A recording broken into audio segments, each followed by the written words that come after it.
ज्या कुटुंबातले विद्यार्थी यांचा अपघाती मृत्यू होतो किंवा अपघातातून दुर्दैवाने त्यांना अपंगत्व हे स्वीकारावं लागतं, अशा विद्यार्थ्यांकरता, शालेय विद्यार्थ्यांकरता एक योजना राज्य शासनाने सुरू केलेली आहे।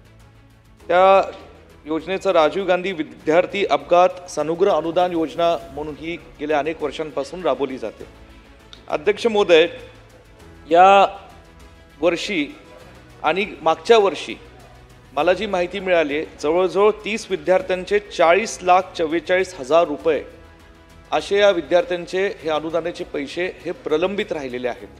आणि या योजनेअंतर्गत भविष्य काळामध्ये एखाद्या विद्यार्थ्याला अपघात झाला किंवा त्याला अपंगत्व स्वीकारावं लागलं दुर्दैवाने त्या अपघातामुळे, तर 30 दिवसाच्या आत जे काही कागदपत्रांची पूर्तता केल्यानंतर 30 दिवसांच्या आत त्याला त्या कुटुंबाला मदत केली जाईल, अशी या पद्धतीने ही महाराष्ट्रात योजना राबवणार का?